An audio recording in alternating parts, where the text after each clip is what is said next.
Hello दोस्तों, नमस्कार और स्वागत है आपका मेरे एक और वीडियो में। और इस वीडियो में हम बात करने वाले हैं एक ऐसे स्टॉक के बारे में जिसका आज रिजल्ट आता हुआ दिखा।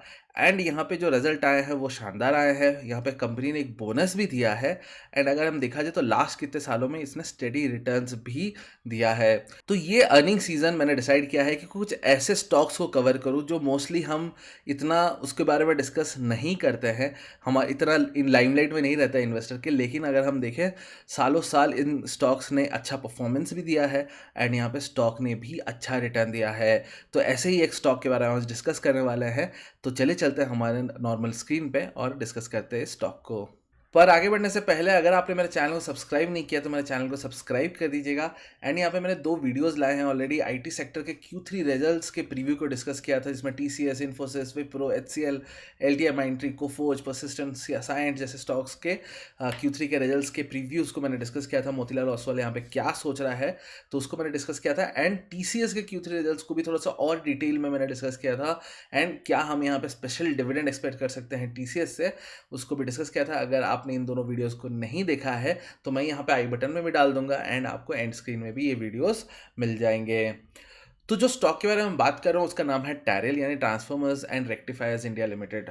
तो ये करती क्या है? तो इनके 2 मेन प्रोडक्ट हैं, वो एक है ट्रांसफॉर्मर्स, दूसरा है स्विच गियर्स।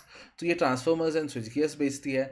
बहुत ज़्यादा लाइमलाइट में नहीं रहता है ये स्टॉक। ऑब्वियसली रिटर्न रेशियोज ख़राब हैं, कंपनी ऑब्वियसली डेट फ्री नहीं है, तो है इनके खुद खुद के कुछ कुछ चैलेंजेस हैं। लेकिन अगर हम रिजल्ट्स के टर्म्स में देखें तो लास्ट 5 साल 7 साल में इस कंपनी ने अच्छे रिटर्न्स दिए हैं।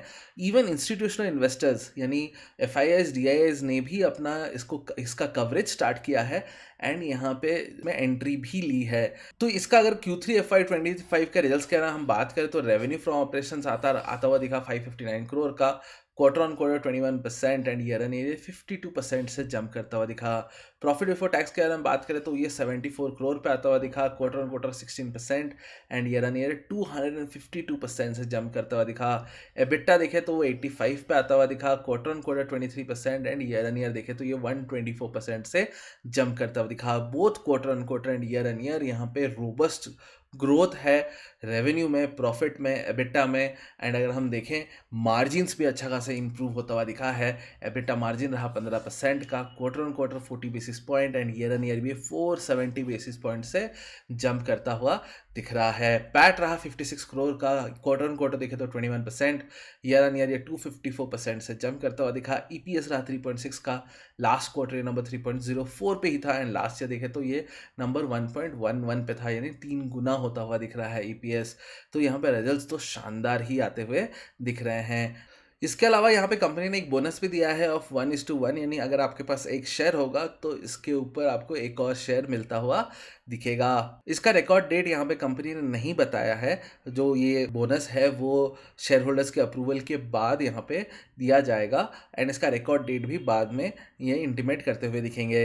अगर हम रिटर्न प्रोफाइल की हम बात करें तो अगर ये स्टॉक देखें तो बहुत ज़्यादा कुछ करता हुआ नहीं दिखा था ये फ्रॉम 2008 टू 2020 तक, 2019-2020 तक। उसके बाद इस स्टॉक में एक जान आता हुआ दिखा है। अगर हम 2020 में बात करें तो ये स्टॉक सिर्फ 7-8 रुपए का हुआ करता था, एक पेनी स्टॉक था ये।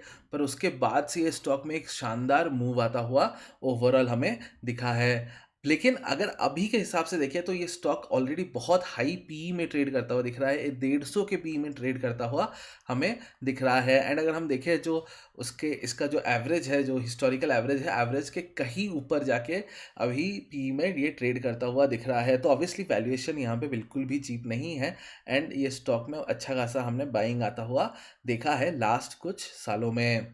अगर हम इसके कंपाउंडेड सेल्स ग्रोथ देखें 10 साल में तो 6% से ग्रो करता हुआ दिखा है।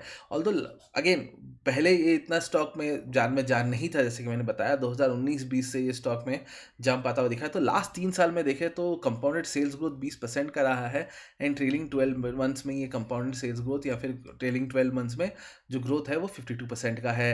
अगर हम लास्ट 3 साल में देखेंगे तो 3 साल में 84% का यहाँ पे प्रॉफिट ग्रोथ है कैगआर में। एंड अगर हम देखें ट्रेलिंग 12 मंथ्स में ये 1044% से जंप करता हुआ दिखा। लेकिन अगर हम देखें स्टॉक भी उतना भाग चुका है, 3 साल में 227% से स्टॉक अप है, 1 साल में 349% में। तो वैल्यूएशन के हिसाब से ये स्टॉक अभी बहुत ही ज़्यादा हाई वैल्यूएशन में चलता हुआ दिख रहा है। वैल्यूएशन कंफर्ट यहाँ पे बिल्कुल भी आता हुआ नहीं दिखा है।